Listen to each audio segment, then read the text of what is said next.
Hello everybody and welcome to my channel, and I am here to review the April 1991 issue of the WWF Magazine, of course with the Hulkster on here. And this is kind of like just like a tribute to Hulk Hogan, who just passed away. I guess why I'm doing this, I guess it'd have been like a week ago, last Thursday. So let's get to reviewing. Okay, they got the table of contents, got the spotlight issue with the Heart Foundation.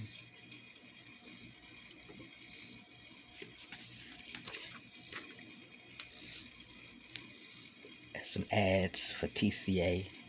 There was a lot of advertisements in the WWF magazine.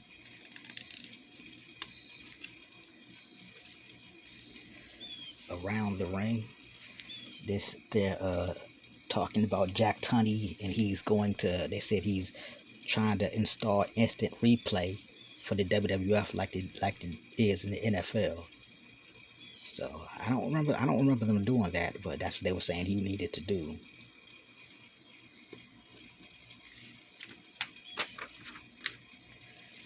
Fan forum where fans write in letters. And on these things, I think the editors in the magazine ask certain questions, and the fans just write in answering those certain questions. Like they said, what would be the greatest if they could take two single wrestlers and put them up as a tag team? What would be the best tag team? And a lot of people saying Bulldog and Hulk Hogan and the Ultimate Warrior. Lots of Bulldog and Kerry Von Erich. Lots of Texas Tornadoes talking here. The Texas Tornado and the Bulldog, Ultimate Warrior and Texas Tornado, Undertaker and the Macho Man, Saba Simba and the British Bulldog. So a bunch of different opinions around. And of course, ad for the WWF action figures. I used to had them, plus the cards. I had both of them at the action figures and the cards. Great time to be a kid, looking at all those WWF action figures and official sports cards. Brainstorm with Bobby Heenan, where he just talks about everybody.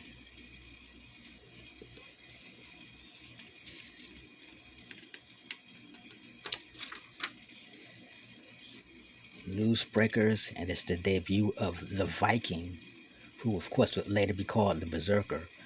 And in here they actually talk about the Berserker. I guess the Berserkers were part of the Vikings, were a group of Vikings.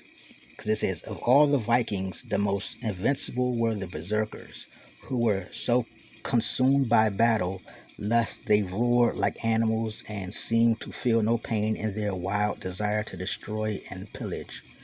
So I guess the Berserkers was an actual type of Viking. So I guess they went from the Viking to Berserker.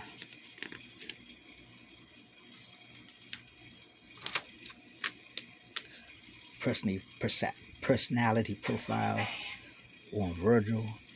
This is right after he turned on Ted DiBiase and finally stood up for himself.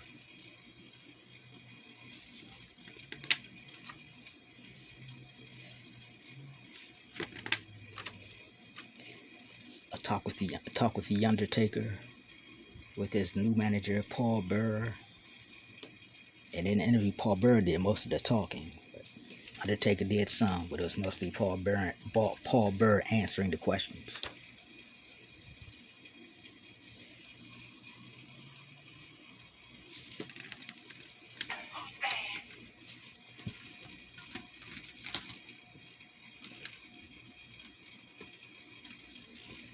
The Royal Rumble results. This one, Sergeant Slaughter wins the WWF Championship from the Ultimate Warrior after interference from the Macho Man. And Sensational Queen, the Macho King, and Sensational Queen Sherry.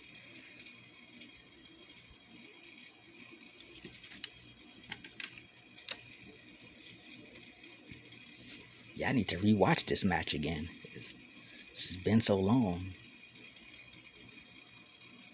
Yeah, I did not think Sergeant Slaughter was going to win this match.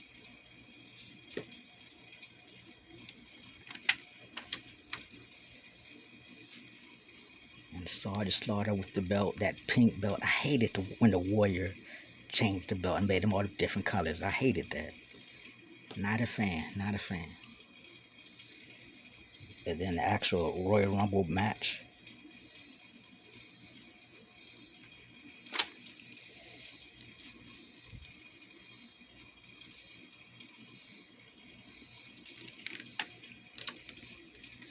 And of course, the Royal Rumble was won by Hulk Hogan, his second straight Royal Rumble win.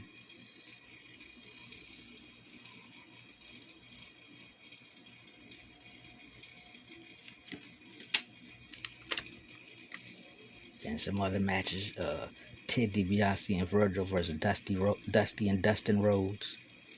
And of course, that's when Virgil finally turned on Ted DiBiase. And then Coco Beware versus the Mountie, Big Boss Man versus the Barbarian, and the Orient Express versus the Rockers, which was a really great match from what I remember. The WWF merchandise, the world famous merchandise catalog.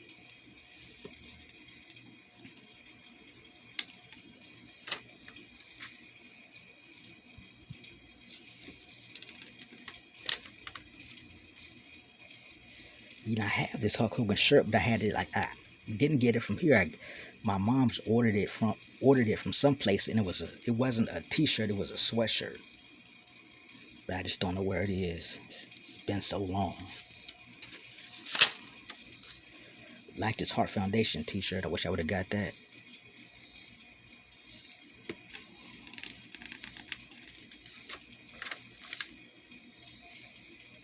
I got the Intercontinental title.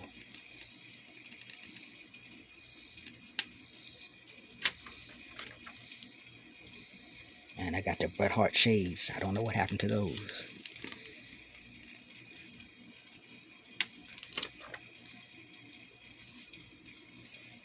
Okay, the program for WrestleMania 7. Main event. Sergeant Slaughter defending the title against Hulk Hogan. And that's having a preview for WrestleMania. And I just wonder, like, back in '84 when Sergeant Slaughter was there, and he was like Hulk Hogan was the top guy, and Sergeant Slaughter was like the number two guy. Like Hogan was the top guy facing everybody else, and Slaughter was facing Iron Sheik. And I just wonder if Slaughter would have stayed there, would those guys would they have wrestled back then? Like maybe not in '84, but maybe '85, maybe '86. Maybe they set up, the two biggest stars, then they turn Slaughter heel and then have him go against Hogan. Like that could have been like main event for WrestleMania. If Slaughter would have stayed in WWF, that could have been a main event for like WrestleMania 2 or something. Hogan versus Slaughter. Because I didn't care too much about seeing it in, '91, but I'm pretty sure it would have been a bigger deal in '86 or '85.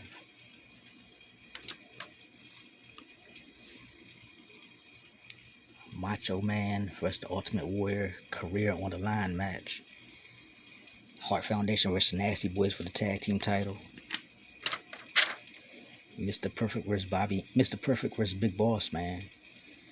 And Rick Martel, the Model, versus Jake the Snake Roberts. Ted DiBiase versus Virgil. Warlord versus British Bulldog. Greg Valentine versus Earthquake.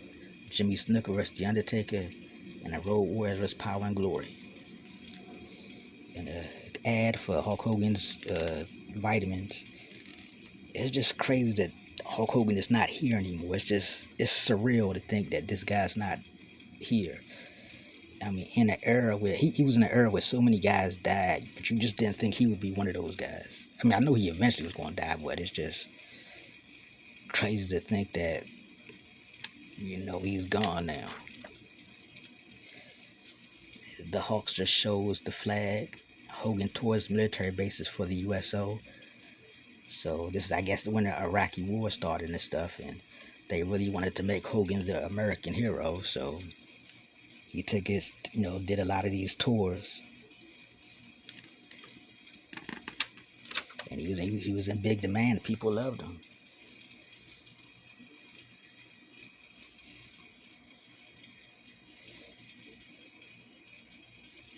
You know, but like that's the thing. Hulk Hogan was like a part of Americana. You know, that's like, you know, like they was like, you know, think red, white, and blue. Think Hulk Hogan. Red and yellow and red, white, and blue. Think Hulk Hogan.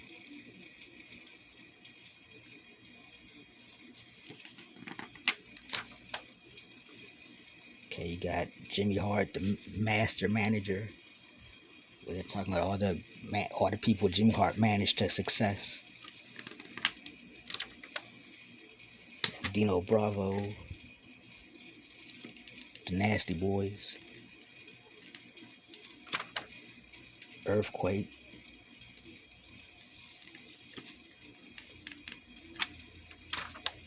the Mountie. I guess they don't got Honky Tonk Man in here, but I guess Honky Tonk's probably gone by now.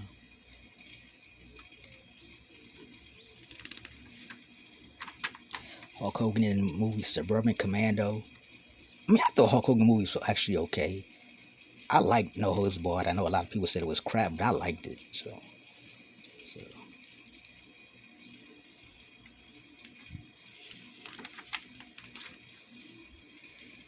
Ted DiBiase, $1 Million Lifestyle.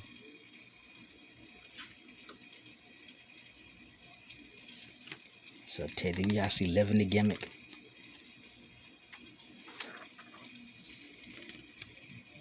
Mr. Perfect on bodybuilding lifestyles. I guess he was on the cover. They didn't show the cover, but I guess he was on there. And Piper and Tornado love their fan mail. It just talks about how the Texas Tornado and Roddy Piper love reading all of their fan mail. And I guess Kerry Von Erich Tornado been getting fan mail forever, man. He probably been dealing with fan mail for pretty much his whole life.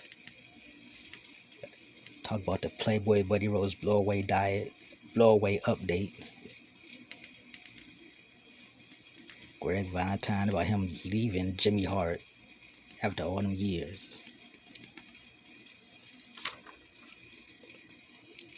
And Sensational Sherry gives her point on why she did what she did at the Royal Rumble to cause Ultimate Warrior the world title.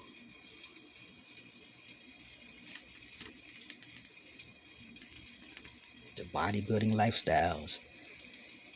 That magazine and that promotion, that bodybuilding promotion that Vince wanted so bad, did not pan out.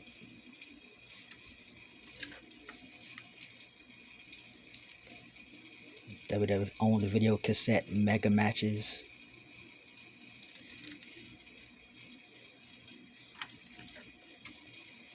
Jim the Anvil Neidhart with one of his cats. I guess the infamous cats that Natty loved. You know, I guess the whole family was into the cats. And WWF wrestling buddies. And on the back, a preview for WrestleMania 7. Sergeant Slaughter defending against the immortal Hulk Hogan.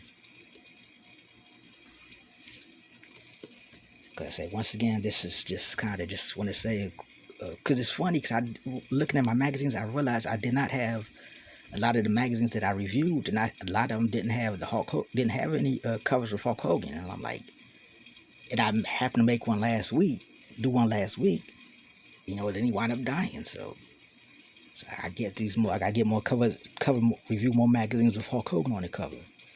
So I just want to say once again, you know, R.I.P. to Hulk Hogan. I know some of the stuff he said was horrible stuff, but I'm not here to talk about that. I'm just here to celebrate the man that made wrestling what it is today, helped make pro wrestling what it is today.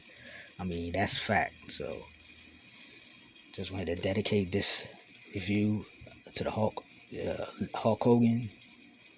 This is the WWF Magazine, April 1991. Thanks for watching.